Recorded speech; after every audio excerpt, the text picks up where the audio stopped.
Welcome to the Further Light Podcast, presented by Wisconsin Freemasonry, helping you accomplish your Masonic goals through education and more light. And now, I present to you, Brother Chris Ludke.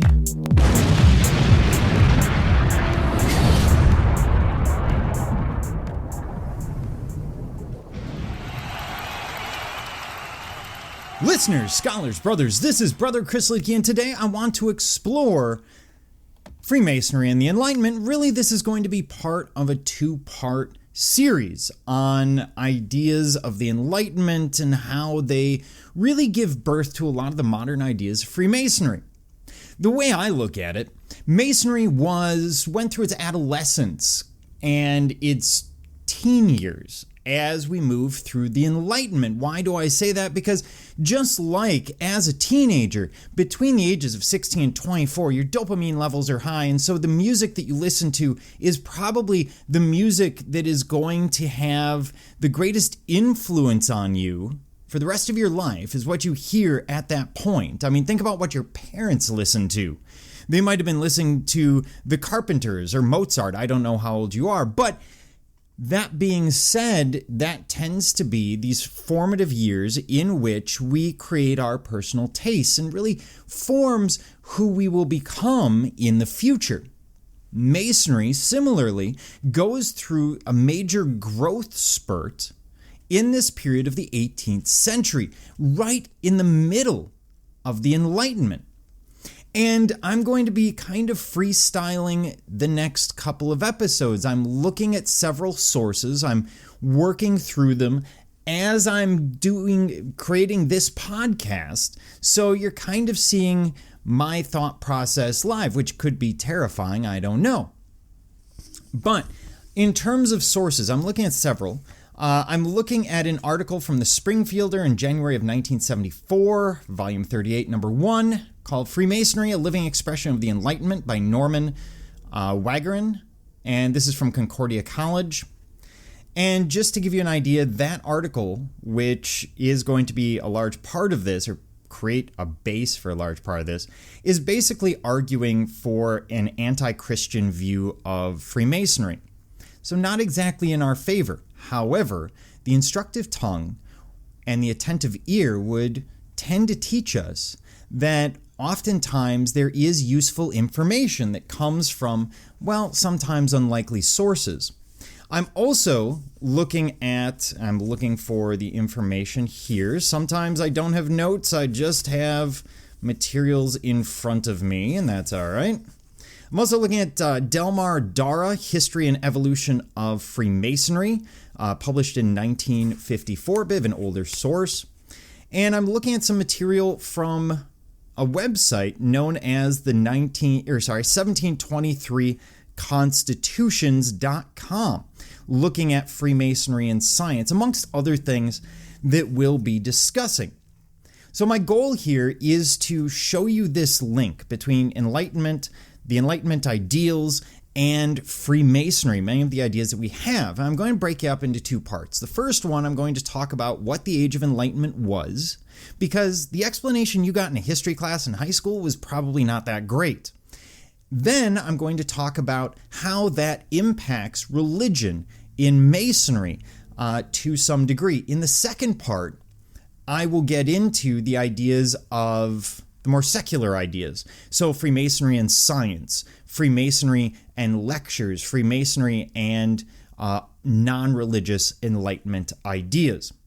That all being said, let's talk about the Enlightenment. Now, the Age of Enlightenment is one of the greatest periods in the intellectual history of the world because of the far-reaching effects which it had on the thinking of men. And it had three major characteristics.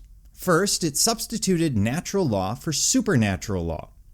So basically what's going on is people are saying, hey, instead of looking for knowledge from on high, as if God provided this knowledge and therefore we must simply accept it, they go, you know what? Maybe we should go and test it. Maybe we should experiment. Some scholars describe this as removing the blinders of religion. I'm not real keen on that imagery. But effectively, what we do is, if the church teaches one thing, people will start testing it. And by the way, one thing that none of these articles get into is during this time, the people who are doing a lot of the testing are the ones who have a lot of time, and they tend to be college educated and have time on their hands. Who am I talking about? The clergy. Especially in England, you see a lot of scientific discoveries, a lot of observation of the Enlightenment coming out of the clergy in the Church of England, as well as the Catholic churches such as they exist at the time in England. Number 2, the Enlightenment exalted human reason, which had made possible the discovery of natural law. In other words, instead of thinking in terms of we need to be given things, looking at God as a patriarchal form, providing us with knowledge, they start to go, you know what? Humans can create their own knowledge, can test and experiment and find things outside in the world. Number 3, the Enlightenment hoped to raise men from the lowly social estate in which, owing to the reign of superstition and tyranny, he had fallen, and to restore him to the dignity and happiness to which the philosophers of that time felt he had a right as a rational creature.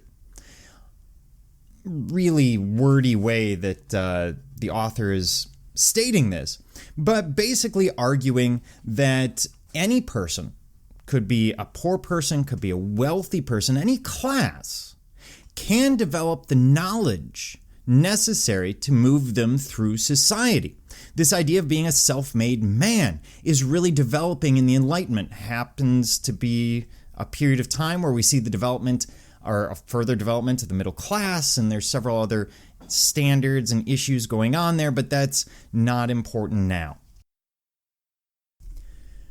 One of these views then out of these views grew a new attitude towards religion, which many considered the most formidable institution inherited from the past. Remember, after the fall of Rome, Christianity really takes on the intellectual, becomes the intellectual juggernaut of Europe for a long time, especially the early Middle Ages. So, say 500 to 1000, it was oftentimes taught in the churches that there was no knowledge that you needed beyond that found in the Bible, which is why we lose so much from the Romans and the Greeks, and we have to get it back later, but that's a whole different story.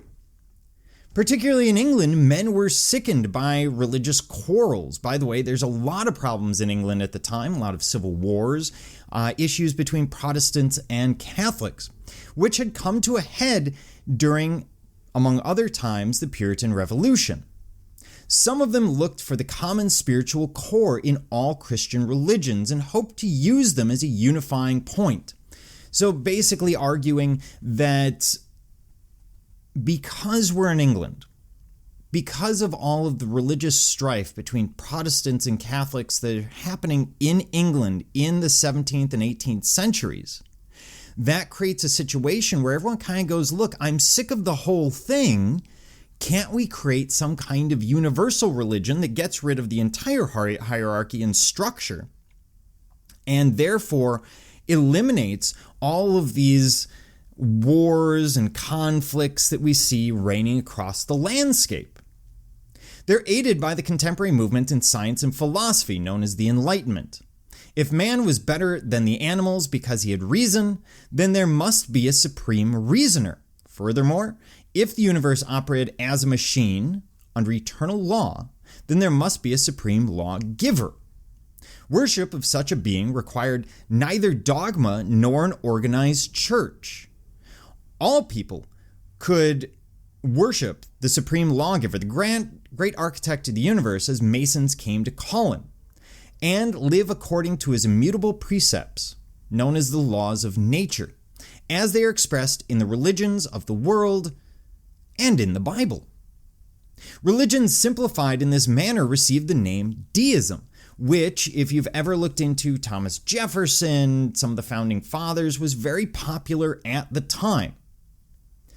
It's very popular in England, and one of the main interests of this deism, the so-called religion of nature was to improve the moral conditions that prevailed in England at the time. Basically, what deism says is that the universe was created. There is a creator. We owe him, we are under rational obligation to pay him homage. That being said, he kind of started things and backed away. And so you wouldn't pray to him to help you pay the rent because he's not that involved in our lives. Some would argue, some deists argue, that he put into place the laws of physics, the laws of the universe, and then again, sort of backed away. Because if you rule an entire universe, are you really worried about John Smith's grandma's cataracts? So it's an interesting idea. It was felt that somehow the Christian church had failed because of the low moral standards which prevailed in England at the end of the 17th and beginning of the 18th centuries. It was hoped by the proponents of deism that this emphasis on morality as part of the religion of nature would help to raise the moral standards of England. This must be noted in considering the background for religion when we deal with issues in Freemasonry. So when we look at religion in Masonry, it's going to be shaped by a lot of these ideas. With this in mind, it's easy to see how speculative Freemasonry became deistic, especially since its founders wanted to use it as a means of improving the morals of the people, and at the same time putting forward the ideas of the Enlightenment. The place to look for proof of this is argued to be in the charges of Freemasonry as found in Anderson's Book of Constitutions, 1723. There, the first charge concerning God and religion is significant. It says, quote, "A Mason is obliged by his tenure to obey the moral law, and if he rightly understands the art, he will never be," I'm quoting directly from Anderson's here, "a stupid atheist, nor an irreligious libertine. But though in ancient times Masons were charged in every country to be of the religion of that country or nation, whatever it was, yet 'tis now thought more expedient only to oblige them to that religion in which all men agree." As an aside, it reminds me of the line about Masonry universal that we find in many of our teachings. Continuing. "Leaving their particular opinions to themselves, that is, to be good men and true, or men of honor and honesty, by whatever denomination or persuasion they may be distinguished, whereby Masonry becomes the center of union and the means of conciliating true friendship among persons that must have remained at a perpetual distance." Again, referring to that idea of this religious strife happening in England specifically at this time, arguments that we'll get into in part 2 a little bit, and basically saying, look, there's got to be something better. There's got to be something better than armies from either side that could march through my town at any time, burn my house, loot my stuff. There's got to be something different. And that's basically what Anderson is saying here. The denomination is unimportant as long as you have belief. Continuing. In these words are summed up the religion, quote, the religion of Masonry, as it has continued to this day. This first charge is an expression of the religion of nature, the religion of the Enlightenment, the religion of natural man, which Masonry continues to champion. This was also the removal of Christianity from Masonry, so that it could become a universal fraternity that would appeal to men of all religions. In England specifically, that's going to be important. Again, you have the issues of Catholic versus Protestant commonly from the 16th through the 17th, 18th centuries there. Joseph Newton is correct when he says that in the Book of Constitutions of 1723, Masonry severed itself once for all from any one church or sect, making itself henceforth free of any system of theology. And I'm just going to jump in there and say, when he's talking about freeing yourself from a system of theology, in other words, freed from a specific organized religion, all Masons are not fill-in-the-blank religion. This allows for that universality. From this time on, Freemasons were to be held only to that religion in which all men agree. That religion, according to the charges, is simply to be a good men and true, or men of honor and honesty.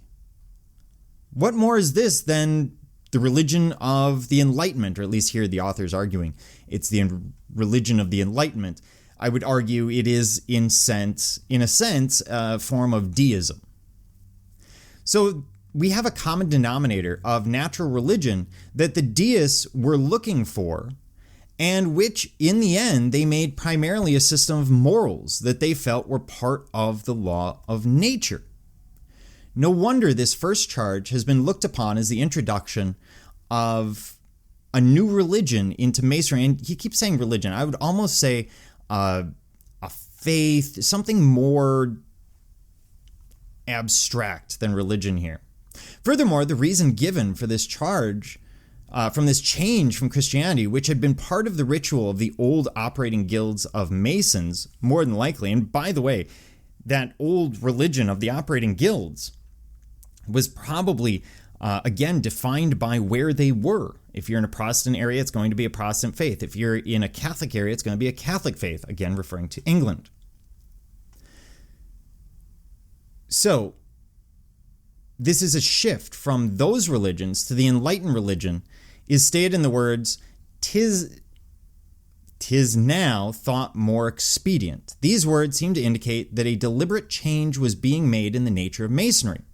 That change was to a form of deistic universalism, or at least that's what he's arguing here, which was so popular, or becoming popular, both in America and in England at the time. And when I say popular, not amongst the common people, but amongst those that saw themselves as the ruling class, the intellectuals. Typically, this is going to be the middle class, not so much the aristocracy, although there are some aristocrats who will get involved in these ideas and movements.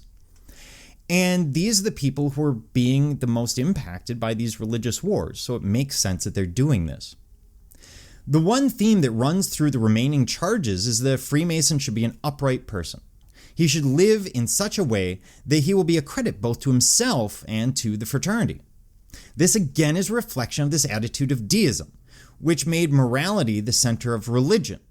And when he says making morality the center of religion, what he's referring to is this idea that instead of making the center of religion a single figure, be it deity or however you want to look at that, instead focusing on the morality. And I would note that that focus shift is something that was probably happening in Europe, arguably going back to the 15th century, when you see what are now termed the heretical movements.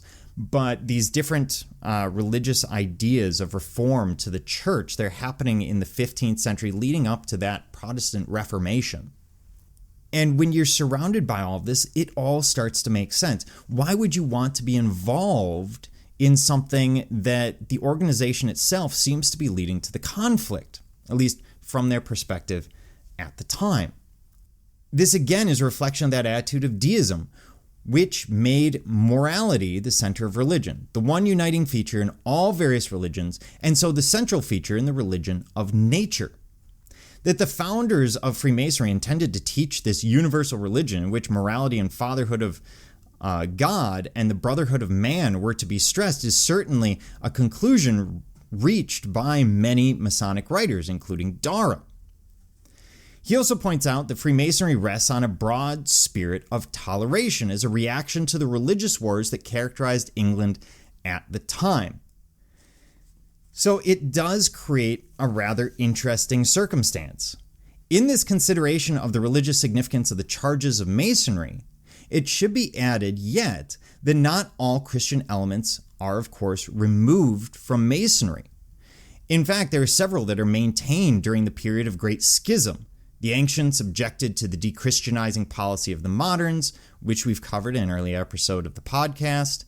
However, there's a compromise made in the reunion in 1813. The Christian features, many of them, are sacrificed. And Newton even alludes to this when he says that all the union of these At the union of these two groups, the universal religious character of the craft was finally affirmed, and the last definite trace of dogmatic theological influence vanished from our fraternity.